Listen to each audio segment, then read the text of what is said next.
What's good, YouTube? So today I'm bringing you my Traptrix deck profile. Yes, the once meta-defining Traptrix deck in 2025. So this deck got huge popularity a few years ago when it came out in the structure deck. A lot of Yu-Gi YouTubers like Pack, Team Samurai, took it to locals, went undefeated with it, and it was very popular in that specific meta, especially against decks like Castira. This deck was the perfect counter to it. However, fast forward a couple years and the deck has been significantly power crept.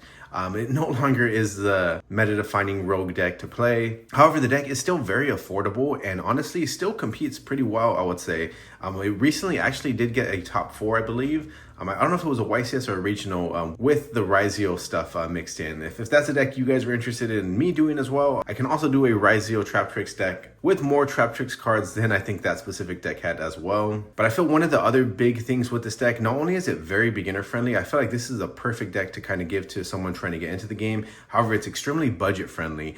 This specific build I have is under $20, and that's with the entire deck, hand traps, and the extra deck. Under $20. You honestly can't beat that. A $20 deck that you can take to locals, easy to play, and honestly pretty competitive as well. And if you know my channel, then being budget while also being competitive is one of the big priorities of my channel, because at the end of the day, I wanna be the very best, like no one ever was. So to start the deck profile, we have 3 Traptrix Pudica. This was one of the new cards released with the structure decks. This card allows you to have a second normal summon, very similar to the Blue Eyes decks actually, where it gets you the field spell that gives you a second normal summon. It also has the secondary effect as well. When it is special summon, you can also banish one of your opponent's special summon monsters. So it gets you the field spell and is also a banish. Pretty cool artwork as well. As you can see, the waifu is inside some form of Venus flytrap. I think that is the theme with all of the Traptrix cards. They are trying to lure you in and then possibly kill you. Then, of course, we have 3 Traptrix Romello, one of the classic Yu-Gi-Oh cards. This is one of the cards I remember playing back in the old days. Unaffected by the effects of whole normal traps, which nobody honestly plays, so that effect really doesn't matter. But when this card is normal summon, you can add 1 whole normal trap from your deck to your hand. So this is one of the best 1-card starters to just get your stuff going. Then it also has a secondary effect. If this card is special summon, you can target 1 spell trap card your opponent controls and destroy that target. So a lot of these Traptrix cards have multiple effects, just something you want to kind of keep in mind. So Traptrix Mantis, when this card is normal summon, you could add 1 Traptrix monster from your deck to your hand, which is it gets you follow up, or it could get you one of the other new cards, Traptrix Arachnocampa, which gets you a special summon. You can mess around with this card and kind of see what exactly your hand needs. Then it also has once per turn quick effect. You can target 1 set spell or trap card you control, return that target to the hand, then you can set 1 spell or trap card from your hand. Then we have 2 Traptrix Dionea. This can be cut down to 1 if you want. Some people play 2, some people play 1. I like to have 2 in the deck. So when this card is normal summon, you can target 1 Traptrix monster in your graveyard, special summon that target in defense position. So it's a good late game card just to kind of get your stuff going, creating XYZs. Then again, when this card is special summon, you can target 1 whole normal trap card in your graveyard and set that trap card to your field. So on normal summon, it gets you a special summon monster. Then when it's special summon, it gets you a trap card from your graveyard. Then one of the other new cards, we have Traptrix Arachnocampa. This one can special summon from the hand. One of the only Traptrix cards that can do that. Then it also has the protection effect. So the first time each set card in your spell and trap zone would be destroyed by card effect, it is not destroyed. So that's honestly one of the biggest things aside from the special summon and extension it gets you. Just having protection for your back row, which Traptrix definitely needed. Then we have some extenders, Parallel Exceed. If you want to go into Traptrix Sarah almost every turn, having Parallel Exceed gets you a free Exceed. Then we have one of the other reasons the deck did get such a boost was Traptrix Halotea. So you can activate this card the turn it was set by discarding 1 normal trap card and special summon this card in defense mode. It helps getting your combo started by triggering your Traptrix Sarah. Activate by having a Traptrix trap card activate. Then it gets you an additional body on the board. Then, just like the other monsters, it also has a graveyard effect. You can banish this card from your graveyard, then target 1 Traptrix monster in your graveyard, special summon it. So, if you remember the other monsters, if you want to do like a Pudica, you can special summon the Pudica and then banish one of your opponent's monsters. Or if you want to special summon a Romello and then target one of your opponent's set spell or trap cards. Gives you options as well. Then we're running 4 Trap Hole cards. We have Trap Hole Nightmare, Terrifying Trap Hole Nightmare, Floodgate Trap Hole, and Gravedigger's Trap Hole. Honestly, I'm not really too sure what the correct ratio would be with this. I feel like 4 is the perfect ratio, but I feel like a lot of the times I'd rather just have like 2 of this and 2 of this. Floodgate Trap Hole is okay in some occasions, but sometimes you put your opponent's monsters in defense mode, and a lot of your Traptrix are unable to beat over it, so it's kind of not really the best card, I would say. Gravedigger's Trap Hole, I feel like, is definitely underrated just because so many monsters activate in the graveyard and in the hand. And obviously, Traptrix Trap Hole Nightmare, one of the classics. The only negative for this one is it's only special summon monsters. Then one of the other new cards, the field spell, we have Traptrix Garden, which gives you the second normal summon, similar to the Blue Eyes field spell. And then also the first time each insect or plant monster, which most of your monsters are insects or plants, would be destroyed by battle, it is not destroyed. So it gives your Sarah protection as well. Then we have some consistency cards. We have Pot of Prosperity and Called by the Grave, just to kind of protect you from like Fualos. You don't really special summon too much. However, you don't want to give them any draws, honestly. Then it's just a good card to set as well. And the Pot of Prosperity, just giving you extra consistency. Then we have 3 Evenly Match, just staying with the theme of the original structure deck. Having 3 Evenly Match, great Gwyn second card. A lot of people say this deck struggles Gwyn second. However, we have 3 Evenly Match, 3 Infinite Permanence, 3 Ash Blossom, 3 Drolls, and 3 Nibs. So we have room for a lot of hand traps. That is a clean 40 as well. So with that many hand traps, honestly, the deck does not struggle going second. We run as many hand traps as most modern decks. And then having Evenly Matched as well is just a great card. You can replace Evenly Matched if you want with another hand trap as well and have even more hand traps. Then going over the extra deck, we have 3 Traptrix Sarah. One other thing I forgot to mention is how affordable all these cards are. They're honestly, I feel like every single card is 25 cents or lower on TCG Player. You can even max rarity a lot of the cards too if you want. And it would still be a very affordable deck because even the max rarity of the cards like Traptrix Sarah, Traptrix Rafflesia, you can buy max rarity of those cards for like, I would say $1 to $2. So Traptrix Sarah, you always want to go into her. Obviously, really weak attack, but she gets you consistency and recursion because if a normal trap card is activated, you can special summon 1 Traptrix monster from your deck with a different name than the cards you control. So you activate a trap card and then get to special summon one of your monsters. And then you can either banish an opponent's monster, pop one of their spells, or do the Monster Reborn effects. The other second effect it gets, and it gets both effects each turn as well. If your other Traptrix monster's effect is activated, you can set 1 whole normal trap directly from your deck. Then we have Traptrix Adipus and Traptrix Cularia. Honestly, I don't really go into either of these too much. However, they're kind of niche interactions where they can come up as well. So she's cool because when you activate a trap card, you can go ahead and set it back down so you get to reuse it. So if you already have a Sarah and then have other bodies, you can go into her. And then Traptrix Adipus is kind of good for just going into game because she has a negate effect, and she also can get up to, I think, like 2800. And then she can banish 1 normal trap from her graveyard, and if you do, destroy one of those targeted face-up cards on the field. So she has a pop effect and negate effect. She also makes all of your monsters gain 1000 attack as well. So really cool. Just again, with Traptrix kind of struggling to have high attack monsters, you kind of do utilize her as well. You can also be running Access Code. That is another card you can run, maybe even in place of Underworld Goddess. But I run Underworld Goddess just because sometimes you have monsters that are unaffected by stuff. It's just cool to have, especially when you special summon so many times. Then we have 2 Traptrix Rafflesia, and then one Ping as well. Some people run 2 of this card.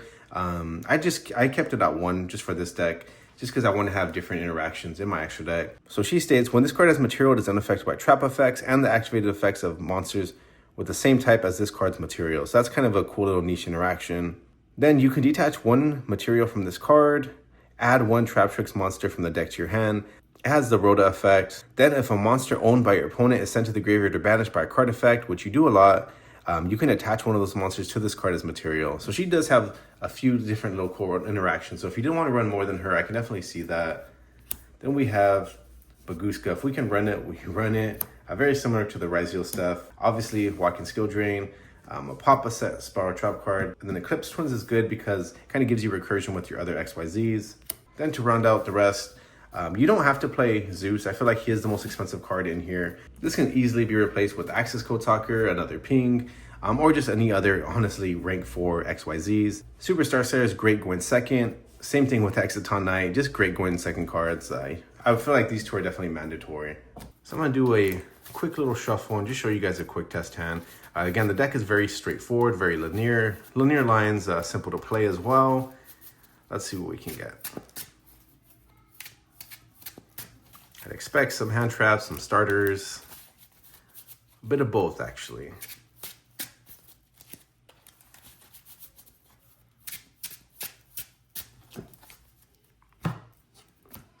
Paradox Seed, Called by the Grave, Traptrix Mantis, Traptrix Garden, and Nib.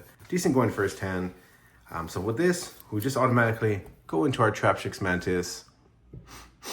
When this card is normal summon, you could add one Traptrix monster from your deck to your hand. So we go into this, activate her effect. So since we have Traptrix Garden, if we didn't have Traptrix Garden, we can do our Arachnocampa as an extender, but we already have Paradox Seed as an extender as well.